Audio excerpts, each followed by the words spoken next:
डाल्टेगंज में अगर स्टेशन का भी उद्घाटन करना है ना तो मोदी जी रहेंगे सामने, पहला चीज़। अगर सड़क का उद्घाटन करना है तो वहाँ सामने मोदी जी रहेंगे। हवाई अड्डा का उद्घाटन करना है तो मोदी जी रहेंगे। अगर कोई बहुत बड़ा परियोजना का भी उद्घाटन करना है तो मोदी जी रहेंगे। प्रधानमंत्री आवास योजना का भी उद्घाटन करना है तो मोदी जी रहेंगे। अगर नहर का भी उद्घाटन करना है तो मोदी जी रहेंगे।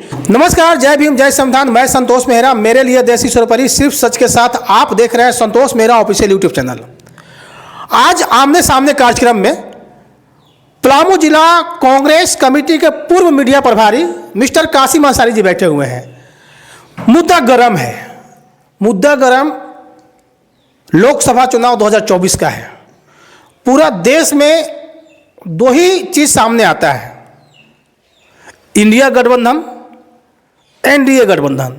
लेकिन प्रधानमंत्री जी के द्वारा एक नाम दिया गया है, इंडी गठबंधन। तो उसी प्रकार से लोग अब कमेंट भी करने लगा है कि इंडी गठबंधन बनाम एनडी गठबंधन। तो चूंकि ये मीडिया प्रभारी रह चुके हैं तो मेरा सवाल आपसे सर मीडिया के तौर पे रहेगा। जैसे अभी कोई भी चुनाव में आप किसी भी पार्टी से हैं, अगर आपका सोशल मीडिया ज़्यादा एक्टिव अगर नहीं है तो आप मार्केट में नहीं हैं सर, ये माना जाने लगा और ये सच्चाई भी है। क्योंकि 2014 से शुरुआत हो चुका है कि अगर आप सोशल मीडिया में अगर आप नहीं हैं, ठीक है, तो आप मैदान में नहीं हैं। तो जब सोशल मीडिया में जो सर अभी एक्टिविटी चल रहा है, मतलब सिर्फ झूठ परसो, सिर्फ झूठ परसो, सिर्फ झूठ परसो, मतलब लोगों को सही चीज़ पहुंच नहीं पाता है। तो सर इसके लिए सर आप चूँकि मीडिया प्रभारी रह चुके हैं सर, तो क्या एक एजेंडा ही सेट होता है कि आपको झूठ फैलाना, या सर कोई और कारण होता है सर?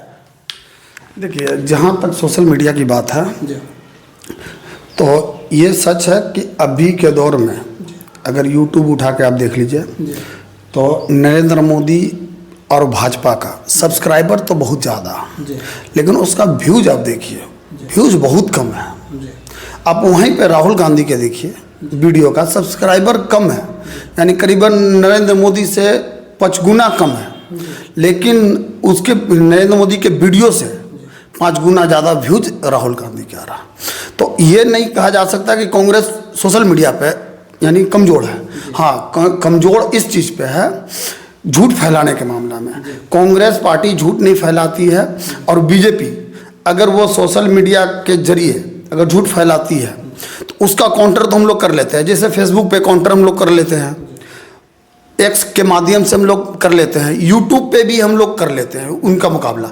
लेकिन उनका सबसे बड़ा झूठ फैलाने का माध्यम आज का हो गया है व्हाट्सएप। जो आज व्हाट्सएप यूनिवर्सिटी जिसको हम लोग बोलते हैं, उस पर झूठ इतना परोसा जाता है और वहाँ पे हम लोग काउंटर करने का मौका नहीं मिलता, और न कभी हम लोग कर पाएंगे। उन लोग का एक, जैसे कोई भी न्यूज़ चैनल झूठ बोल दिया, अंत में वो अपना न्यूज़ वहाँ से डिलीट कर लिया न्यूज़ चैनल से, लेकिन वही न्यूज़ को जो है बीजेपी वाले अपने आईटी सेल के जरिए हर यानी व्हाट्सएप ग्रुप में फैला देते हैं। उनका एक बार में करीबन 30 लाख जनता तक व्हाट्सएप के जरिए पहुंचता है। इसीलिए हम लोग व्हाट्सएप के जरिए पीछे हैं, ना कि सोशल मीडिया। ये बात सही है कि बीजेपी अपना नरेंद्र मोदी जो आया था चुनाव यानी गुजरात चुनाव होने से पहले अपना यानी बीजेपी का विस्तार सोशल मीडिया पे कर चुके थे। लेकिन कांग्रेस करीबन 2014 के बाद किए हैं। 2014 उससे पहले आम आदमी पार्टी दूसरे स्थान पे हुआ करता था। पहले बीजेपी सोशल मीडिया पे आई, दूसरे स्थान पे आम आदमी पार्टी, फिर उसके बाद कांग्रेस आया। इसके वजह से हम लोग पिछड़े बहुत यानी पिछड़े थे, अभी पिछड़े नहीं हैं। अच्छा सर, जब सोशल मीडिया की बात हो तो और काउंटर सवाल की भी आप बात किए, तो एक चीज़ अभी बहुत ज़्यादा पूरा वायरल हो रहा है कि कांग्रेस कमेटी के द्वारा जो मैनिफेस्टो तैयार किया गया है लोकसभा 2024 का, तो उसमें एक हिमाचल के केंद्रीय मंत्री हैं, उनका मैं नाम भूल रहा हूँ सर, उनके द्वारा ये कहा गया है कि कांग्रेस के द्वारा जो मैनिफेस्टो जारी हुआ है वो पाकिस्तान के लिए है। फिर आपका प्रधानमंत्री जी का भी ये बयान आया हुआ है कि मुस्लिम लीग के लिए ये मैनिफेस्टो जारी हुआ है सर।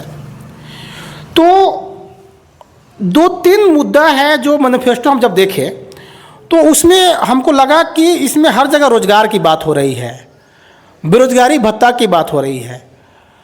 तो 2-3 चीज़ें हम देखें तो सर सच्चाई क्या है? क्या प्रधानमंत्री जो बोल रहे हैं कि मुस्लिम लीग के लिए बना हुआ मैनिफेस्टो वो सही है, या जो केंद्रीय मंत्री हैं वो बोल रहे हैं ये कि पाकिस्तान के लिए मैनिफेस्टो बना हुआ है वो सही है, या कांग्रेस जो मैनिफेस्टो जारी किया है भारत के लिए सर वो सही है? सर सच्चाई क्या है इसमें? देखिए, मैनिफेस्टो की बात हो गई तो वो इंडिया के लिए मैनिफेस्टो है। इंडिया में जो आधी आबादी है उनके लिए मैनिफेस्टो है। जो बेरोजगार युवा है उसके लिए मैनिफेस्टो है। ये अगर ये बोलते हैं कि पाकिस्तान का मैनिफेस्टो है या मुस्लिम लीग का मैनिफेस्टो है, ये एक मनगढ़ंत कहानी है बीजेपी और नरेंद्र मोदी द्वारा गढ़ा है। क्योंकि इसमें 30 ऐसा मुद्दा मैनिफेस्टो में जो आया है उसका काउंटर प्रधानमंत्री जी नहीं कर पा रहे हैं। तो वो हिंदू मुसलमान के राजनीतिक करके, अब इंडिया पाकिस्तान के राजनीतिक करके, तो ये आदमी के बरगाड़ने की कोशिश कर रहे हैं। अब रही बात कि इंडी गठबंधन और एनडीए गठबंधन, अब इसका सवाल, वो लोग का इंडिया से नफरत है भाजपाइयों का। इसीलिए वो इंडिया नाम लेने से उन लोगों का शर्म आता है, इसीलिए इंडी गठबंधन कहते हैं। जबकि अगर इंडी गठबंधन अगर ए हटा देते हैं लास्ट में तो इंडिया अलायंस है, यानी अलायंस है, समझे ना? अगर ए हटा देते थे, अगर वही चीज़ अगर एनडीए गठबंधन में तो ए उसमें भी हटा देना चाहिए। अभी तो बीजेपी का तो छोड़िए, यहाँ गोदी मीडिया जिसको हम लोग बोलते हैं, गोदी मीडिया भी अपना न्यूज़ चैनल में एनडी गठबंधन लिख रहे हैं, जो कि एकदम गलत है, समझे ना? तो ये एक बीजेपी के खरीदा हुआ वो लोग हैं जिसको हम लोग गोदी मीडिया बोल, पूरी तरह से वो लोग बिक चुके हैं। और वो चीज़ वही चीज़ दिखलाते हैं, दिन भर में प्रधानमंत्री का इतना चेहरा दिखलाते हैं और राहुल गांधी के एक भी न्यूज़ नहीं चलता है। आपका आज के मीडिया में आपका मणिपुर पूरी तरह से खो गया, जबकि मणिपुर में आज भी हालत बहुत ख़राब है, यानी बीजेपी वहाँ से कैंडिडेट उतार नहीं रही है। आप लद्दाख के ले लीजिए, लद्दाख के जो आदमी पहले सपोर्ट करता था आज वो 21 दिन से धरना पे बैठा हुआ था, अभी भी वहाँ पे लोग यानी जमे हुए हैं। धरना प्रदर्शन फिर से रैली निकल रहा है, लोग जुट रहे हैं। देश के यानी लद्दाख का 10% से ज़्यादा आवाम सड़क पे है, लेकिन आज मीडिया दिखला नहीं रहा है। मीडिया इसलिए नहीं दिखला रहा कि उससे लोग सवाल करेंगे, लद्दाख के बारे में जानना चाहेंगे, मणिपुर के बारे में जानना चाहेंगे। तो इस लेकर मीडिया का एक अति है, इस यानी उसी को कन्फर्म करके बस दूसरे मुद्दा जो जरूरी नहीं है उस मुद्दा का मीडिया परोस रहा।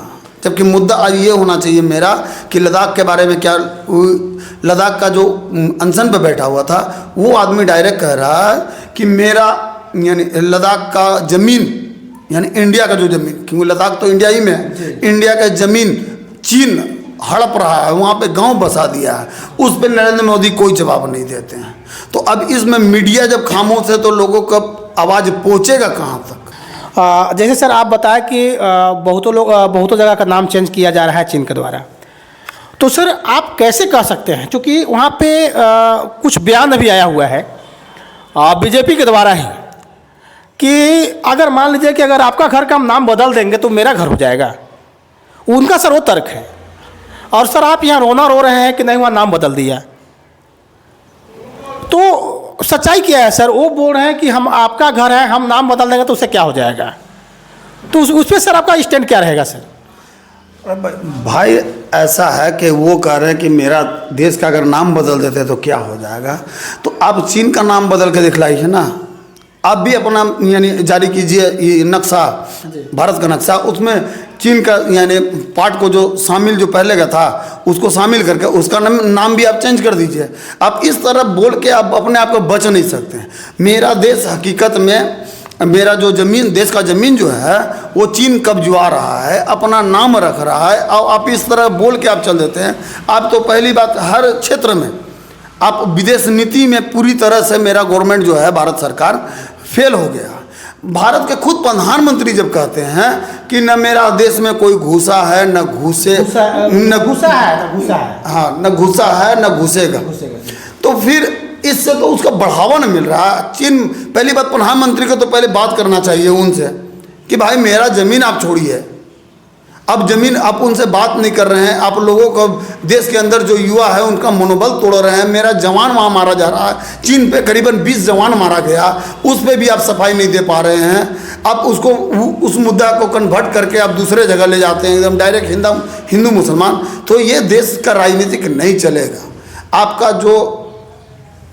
आप जो इस मुद्दा पे बोलते हैं, हिंदू मुसलमान हर मुद्दा पे जो उठाना आप चाहते हैं, जो सरासर गलत है। आप देश के मुद्दा अगर उठाना है तो आप चीन से पहले बात कीजिए, चीन का लाल आंख करके दिखलाइए और उनसे जवाब मांगिए कि आखिर मेरे देश का नाम आप चेंज करने वाले होते कौन है। मेरा देश है, हम अपने से चेंज कर सकते हैं, आप मेरे देश का नाम चेंज क्यों कर सकते हैं। आप मेरे देश पे कब्जा किस अधिकार पे किए हुए हैं। आप अगर पीओके की बात करते हैं सर, एक चीज़ और सामने आ रहा है, ये पहले नहीं होता था सर। एक पार्टी एक व्यक्ति के मुखौटा पर अगर आ जाए तो सर वो पार्टी नहीं रहता है, वो व्यक्ति प्रधान हो जाता है। फिर जैसे अभी अगर डाल्टेगंज में अगर स्टेशन का भी उद्घाटन करना है ना तो मोदी जी रहेंगे सामने, पहला चीज़। अगर सड़क का उद्घाटन करना है तो वहाँ सामने मोदी जी रहेंगे। हवाई अड्डा का उद्घाटन करना है तो मोदी जी रहेंगे। अगर कोई बहुत बड़ा परियोजना का भी उद्घाटन करना है तो मोदी जी रहेंगे। प्रधानमंत्री आवास योजना का भी उद्घाटन करना है तो मोदी जी रहेंगे। अगर नहर का भी उद्घाटन करना है तो मोदी जी रहेंगे। तो क्या सर ये सारा जो योजना है या सारा जो विभाग है सर, क्या उस सीमेंट के सर सब मोदी जी पे आके टिक गया है क्या सर? देखिए, पहली बात प्रधानमंत्री जी फोटो जी भी हैं, समझे ना, तो वो फोटो खिंचवाने के शौक रखते हैं, इसीलिए वो हर दिन टीवी पे आना चाहते हैं। अब दूसरी बात कि आप बोल रहे हैं कि अगर रेलवे का उद्घाटन अगर करते हैं तो प्रधानमंत्री, बात सही है कि रेलवे का भी अगर उद्घाटन होता है तो वो रेलवे मंत्री ना होकर प्रधानमंत्री जी रहते हैं, क्योंकि उनका अपना फोटो खिंचवाना रहता है और टीवी पे चलवाना रहता है। यहाँ तक शौचालय का भी अगर वो उद्घाटन अगर होता है, आपका इंदिरा आवास का भी अगर प्रधानमंत्री आवास योजना भी रहता है तो वही उद्घाटन करता है। यानी देश में उद्घाटन सिर्फ वही, अगर देश का नाम भी अगर चेंज करना है, किसी जगह का नाम चेंज करना है तो प्रधानमंत्री का चेहरा जरूर रहेगा, जबकि उस विभाग का मंत्री का चेहरा नहीं रहेगा, प्रधानमंत्री का चेहरा जरूरी है। इसलिए प्रधानमंत्री सिर्फ अपना चेहरा चमकाकर, आज इसीलिए लोग कह के आगे, आज कौन प्रधानमंत्री के मंत्री के जानते हैं?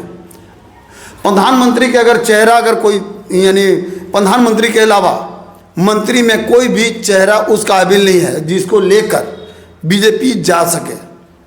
न रेलवे मंत्री के कोई नाम जानता है, नाम की हम बात कर रहे हैं, न विकास मंत्री के कोई नाम जानता है, न आपका उसमें शिक्षा मंत्री भी हो गए, शिक्षा मंत्री, बहुत सा ऐसा मंत्री है जिसका लोग जनता नाम तक नहीं जानता। कानून मंत्री हो गए, है ना, एक वित्त मंत्री का आता है, उनका आता है, एक रक्षा मंत्री का आता है, गृह मंत्री का आता है, लेकिन बाकी सबका नाम लोग नहीं जानते, सिर्फ जानते हैं मोदी जी। जी, वित्त मंत्री की बात जब आया तो वित्त मंत्री के हस्बैंड भी कह रहे हैं कि अगर इस बार प्रधानमंत्री चुनाव जीत गया तो लोग पहले सड़क से बोलते थे कि तुम पाकिस्तान चल जाओ, लोग यानी फिर प्रधानमंत्री लाल किला से बोलेंगे कि जो हमसे समर्थन, यानी हमसे मेरे बातें से समर्थन अगर जो नहीं है वो पाकिस्तान चल जाए। तो इस तरह का देश का माहौल बन रहा है, जबकि केंद्रीय मंत्री, बीजेपी के केंद्रीय मंत्री के हस्बैंड का ये कहना है। तो आप समझिए, आप उसका केंद्रीय बीजेपी के कई बड़े बड़े नेता बोलते आए हैं कि 400 सीट दो, संविधान बदल देंगे। संविधान बदलने की बात जब उन लोग कर रहे हैं तो आप सोचिए कि संविधान बदलाएगा तो देश कहाँ जाएगा। क्या लाना चाहते हैं इन लोग? मनुस्मृति लाना चाहते हैं। मनुस्मृति में पहले दलितों के साथ क्या होता था, अब उसको पढ़ लीजिए, गरीबों के साथ क्या होता था।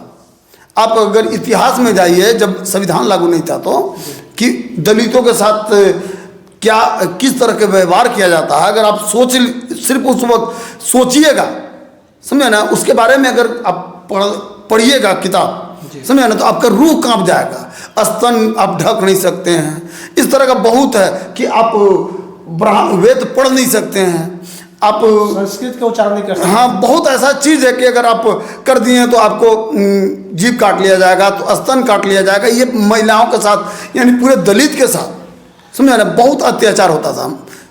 जी, अब हम इस पे क्या बोल सकते हैं, ज़्यादा तो हम लोग बोल नहीं सकते हैं।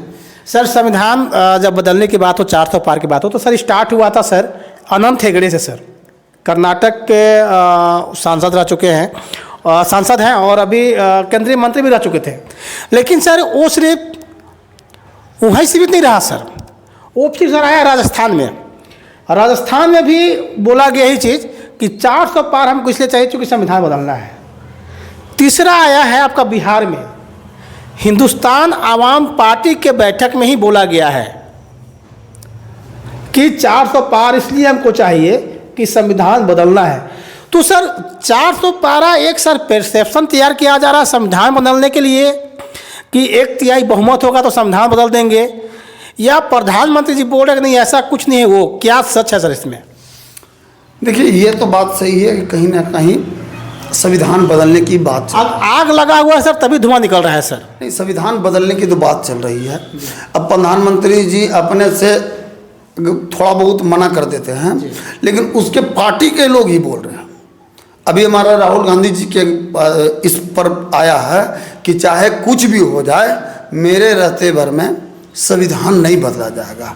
लेकिन ये लोग कोशिश तो करेंगे, और ये लोग कोशिश करेंगे तो इन लोग कामयाब भी हो जाएंगे। अभी जिस तरह जनता, यानी जिस तरह इन लोग बीजेपी को ताकत मोदी को मिला है, हर तरह के अपना संविधान में संशोधन करके आपको, यानी उसका अगर कोई चीज़ जैसे मान लेते हैं सुप्रीम कोर्ट का भी आदेश को पलट देना है, तो एक अमेंडमेंट बिल लाना है, उसको पलट देना है। हाँ, जिस तरह सुप्रीम कोर्ट का था चुनाव आयोग का, समझे ना, उसको पलट दिया गया कानून लाकर। कानून में कोई भी विपक्ष, क्योंकि बहुमत लोकसभा में उनका आती है, राज्यसभा में उनका बहुमत है, तो कोई चाह के भी कुछ नहीं कर पा रहा। तो वो लोग अपने हिसाब से, अभी ले लीजिए, आपको तो चुनाव आयोग का हो गया, सुप्रीम कोर्ट आपका दिल्ली सरकार के भी बारे में बोला था कि ऐसा है कि नहीं, एलजी का अधिकार तो है लेकिन मुख्यमंत्री का भी अधिकार है। हाँ। उसका फिर से उसको हाँ, फिर से कैंसिल करके फिर से उस पर एक नया बिल लाकर फिर एलजी को अधिकार दिया गया। अब इस बार इस अधिकार दिया गया जो ज़्यादा अधिकार मिला, ज़्यादा अधिकार दिया, पहले की अपेक्षा। हाँ, बहुत ज़्यादा अधिकार दे दिया गया है, जिससे दिल्ली का मुख्यमंत्री दिल्ली के जनता के हिसाब से काम नहीं कर पाएंगे। इसीलिए दिल्ली के जनता भी आज परेशान है। सर मेरा लास्ट सवाल है सर, अभी एक मुद्दा बहुत ज़्यादा गर्म हुआ है, जो पता नहीं नेशनल न्यूज़ के माध्यम से उसको क्यों नहीं लाया जा रहा है, और लाया भी गया सर तो 2-3 दिन के लिए लाया गया, लेकिन उसको इस प्रकार से परोसा गया दर्शक को कि जैसे लगा कि इलेक्ट्रोल बॉन्ड, मैं बात कर रहा हूँ इलेक्ट्रोल बॉन्ड का, जैसे लगा कि इलेक्ट्रोल बॉन्ड आया तो सब पारदर्शिता है। तो ये बहुत बड़ा मुद्दा है सर, मतलब मुद्दा इसमें ऐसा सामने निकला है कि अगर ईडी का रेट अगर आपके यहाँ पड़ रहा है, अगर आपको ईडी से बचना है सर, तो आप इलेक्ट्रोल बॉन्ड खरीदिए और संबंधित पार्टी को आप दे दीजिए, उसमें आपका नाम भी गुप्त रहेगा सर। तो ये बहुत बड़ा मुद्दा है और सामने भी आया है। अभी जैसे हम देख रहे हैं कि जैसे अरविंद केजरीवाल का भी जो मामला है कि उस शराब घोटाला में जो सरकारी गवाह जो बने हैं, वो जब उनका इलेक्ट्रोल बॉन्ड देखा गया सर, तो मालूम था कि 55 करोड़ रुपया का इलेक्ट्रोल बॉन्ड खरीद करके दिए हैं। उसके बाद सर वो सरकारी गवाह बने हैं सर। तो क्या ये सर, ये जो टीवी चैनल के द्वारा जो एकदम इसको गायब कर दिया गया मुद्दा को सर, तो क्या सर ये मुद्दा को गायब करके पूरा देश के लोगों को भरमाया जा रहा है क्या सर ऐसा? पहली बात तो आपको बता दें कि ये इलेक्ट्रॉनिक यानी बॉन्ड जो था जी, उसको सरकार रिलीज करने के लिए तैयार नहीं थी, न सूचना के अधिकार में इसको। तो जब इसमें सुप्रीम कोर्ट में गया ये केस, जब सुप्रीम कोर्ट बोल दिया कि आखिर देश में राजनीतिक पार्टी को चंदा कौन दे रहा है, ये जनता का जानने का अधिकार है, तो अंत में जब सुप्रीम कोर्ट का आया तो पहली बात तो SBI इसको डिनाई, समय ज़्यादा मांग रहा था। जब बोला गया तो आधा अधूरा SBI अधिक किया। फिर तीसरी बार जब फिर बोला गया, जब सुप्रीम कोर्ट का डंडा SBI पे पड़ा, तो तीसरी बार में पूरा दिया गया, जिसमें अभी फिर कुछ छुपा लिया गया है। फिर से अभी वो यानी सुप्रीम कोर्ट में फिर चला गया। अब दूसरी बात इलेक्ट्रॉनिक मुद्दा पे हमारे गृह मंत्री अमित शाह टीवी पर बैठ के एकदम सफ़ेद झूठ बोलते हैं और वो एंकर उस पर काउंटर सवाल नहीं करते हैं। 13,000 का यानी मेरा बॉन्ड आया है, टोटल पैसा आया 13,000 करोड़ का, अब वो सीधा सीधे 20,000 करोड़ का बता रहे हैं, समझे। और 6,000, जिसमें से 6,000 करोड़ यानी बीजेपी को मिला है, और उसमें से 6,000 करोड़ से फिर जो 7,000 करोड़ के आसपास जो बचा, उसमें सभी राजनीतिक पार्टी को मिला। लेकिन बीजेपी वहाँ गायब कर देता है, बोलता है 20,000 करोड़ चंदा आया, 6,000 यानी करोड़ हमको मिला और 14,000 करोड़ गया कहाँ, जबकि एकदम सफेद। जबकि ये टीवी एंकर का मुझे काउंटर सवाल करना चाहिए था सर। सवाल होना चाहिए कि सर 13,000 आया है, आप इस पे बोल कैसे ले रहे हैं। एकदम टीवी पे सफेद झूठ बोल के हमारे केंद्रीय मंत्री चल जाते हैं और टीवी एंकर कुछ उस पर उफ तक नहीं बोलता है। तो आज का दौर तो ये हो गया। अब रही बात कि दिल्ली का ये, और इसको गुम क्यों कर दिया गया, ये यानी मुद्दा को गुम करने का वजह, जिस दिन इलेक्टोरल बोर्ड जिस दिन आया, रिलीज हुआ, उसी दिन अरविंद केजरीवाल को गिरफ्तार किया गया। अरविंद केजरीवाल इतना बड़ा मुद्दा था, एक देश का मुख्यमंत्री है, जिसे गिरफ्तार करने के बाद हो हल्ला होगा, मीडिया उधर कवरेज लेने लगा, इलेक्टोरल बोर्ड भूल गए। दूसरी बात कि अरविंद केजरीवाल के गिरफ्तार करके मेरे नज़र में बीजेपी दोहरा राजनीतिक की है, नहीं तेरा राजनीति की है। पहले तो इसका इलेक्ट्रॉनिक मुद्दा का भुला देना, पहला अरविंद केजरीवाल का गिरफ्तार करके अपना यानी कुछ वोट बैंक बढ़ाना, और तीसरा आपको याद होगा कि बहन मायावती जो बार बार यानी जिसका जिक्र आता था कि वो यानी जैसे ही आचार संहिता लागू होगा इंडिया गठबंधन में शामिल होगी, जैसी बात चल रहा था इंडिया गठबंधन में शामिल होने की बहन मायावती के, उसी तरह यानी आचार संहिता में इसको ये अरविंद केजरीवाल को जो गिरफ्तार किया गया, इससे बहन मायावती भी इंडिया गठबंधन में शामिल ना हो। जबकि पहले से जान रहा था क्योंकि ईडी का फंदा बीजेपी उस पर भी डालने जा रही थी। यही सब कारण के वजह से आज बीजेपी और मीडिया, समझे ना, इलेक्ट्रॉनिक मुद्दा को एकदम पूरी तरह से खा गया है। लेकिन हम लोग यूट्यूबर, आप जैसे यूट्यूबर जो हो गए, इलेक्ट्रॉनिक मुद्दा का उठा रहे हैं, हर रोज़ वीडियो बन रहा है इस मुद्दे पे और नया नया खुलासा हो रहा है, लेकिन ये इलेक्ट्रॉनिक मीडिया पे नहीं जारी हो रहा और न कभी जारी होगा। क्योंकि ये अगर पूरी तरह से इलेक्ट्रॉनिक मीडिया पे अगर जारी होता है तो सरकार का इस पे जवाब देना नहीं बनेगा और इस पे कभी सरकार जवाब दे ही नहीं पाएगी। क्योंकि ये मुद्दा यानी चंदा दो के तहत, यानी चंदा दो सुरक्षा लो, हाँ, चंदा दो सुरक्षा लो और चंदा दो रोजगार लो, यानी ठेका लो, एकदम डायरेक्ट ठेका पाया गया है। ऐसा चंदा में ऐसे लोग चंदा दिए हैं जिसका कंपनी डूब रहा, जिसका डूब गया वो चंदा दिए हैं। एक ऐसा कंपनी है जिसको यानी कम प्रॉफिट हुआ है, उससे ज़्यादा वो चंदा दिए। तो आखिर भाई चंदा देने का वजह क्या है? तो ये सब आदमी इलेक्ट्रॉनिक यानी मीडिया को आना चाहिए, इस पर दिखलाना चाहिए, लेकिन ये पूरी तरह से गुम कर दिया गया है और गुम कर दिया जाएगा। कासिम अंसारी जी, जब देश का चौथे स्तंभ देश के जनता को अगर सच न दिखाए ना सर, तो हमारे जैसे लोगों को, हमारे जैसे पढ़े लिखे लोगों को जवाबदेही हो जाता है कि हम देश को सच दिखाएं। ये अलग बात है कि हमारे पास नेशनल का वो तमगा नहीं है कि हम पूरे देश को बता सके, लेकिन फिर भी हम लोग का ये संघर्ष रहेगा कि जो नेशनल मुद्दा है, जो सच है, वो सच लोगों तक पहुंचाए। अगर देश का चौथा स्तंभ अगर ये काम अगर बखूबी से करता तो हमारे जैसे लोग आराम से रहते हैं। देखिए संतोष जी, आज देश के चारों स्तंभ 4 स्तंभ में 3 स्तंभ तो मोदी जी के हाथों में है जी, मोदी मैं हो गया जी। मोदी में हो गया। चौथा एक और स्तंभ है न्यायालय, जिस पे वो कब्जा करने के लिए एकदम लगे हुए हैं। अब बहुत हद तक तो वो लग चुके हैं, लेकिन जब से जस्टिस चंद्रचूड़ साहब जो आए हैं उनके बाद उनका नहीं चल रहा है, क्योंकि वो हर मुद्दा जो उनके पास जा रहा है, चाहे वो इलेक्ट्रॉन मुद्दा हो या चाहे बहरहाल जो भी मुद्दा है, उस पे वो ऐसा फैसला कर रहे हैं जो मोदी मैं वाला, जैसे मोदी भक्त हम लोग जिसको बोलते हैं, उस टाइप के बहुत सा वकील है। 600 वकील, समझे ना आप, चंद्रचूड़ के पास खत लिखते हैं, समझे ना, और उस पे मोदी जी भी उसका समर्थन करते हैं। तो यानी मोदी जी वो 600 वकीलों का सपोर्ट करके न्यायपालिका को भी अपने पाले में करना चाह रहे हैं। ये लोकतंत्र के लिए हानिकारक है। कम से कम आप न्यायालय को तो अति स्वतंत्र रहने दीजिए। वो अगर कानून के अगर दायरे से अगर काम नहीं करता तब उस पर आप आवाज़ उठाइए। उसमें अभी देखा गया सर, अभी 2-3 दिन का मुद्दा आया हुआ है कि सर नेशनल दस्तक शंभू कुमार सिंह, हमको लगता है कि 80 लाख सब्सक्राइबर थे, और एक है आर्टिकल 19 सर, इसको बैन कर दिया गया केंद्र सरकार के द्वारा सर।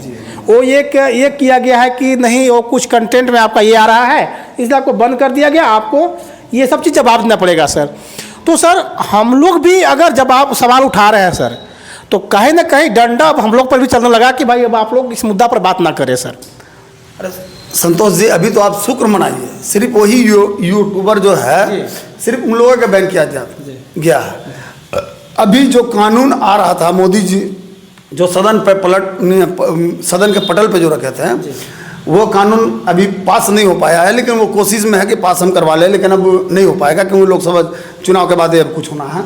उस कानून में शायद आपको पता ना हो, उस कानून में ये था कि अब यूट्यूबर के जितना भी यूट्यूब पे जो भी अपना न्यूज़ चैनल खोल रखे हैं, उनको तो अपना सर्टिफिकेट लेना पड़ता, तो खैर आदमी ले लेता, लेकिन उसमें जरा सा भी अगर कुछ कंटेंट अगर कुछ गलत होता या भी सरकार द्वारा, समझे, सरकार द्वारा अगर उसको कुछ भी थोड़ा सा निकाल के, तो उसमें पहले बात तो डिलीट करवाते हैं उसको कंटेंट को, उसके बाद उसका चैनल बर्खास्त कर देते। और वो करता कौन? सिर्फ सरकार के पास उसका अधिकार था। जबकि अगर वही चीज़ करना है तो उसका एक सुप्रीम कोर्ट के अति दोनों पक्ष के लोगों को रखिए कि अगर गलत है तो सबके लिए गलत है।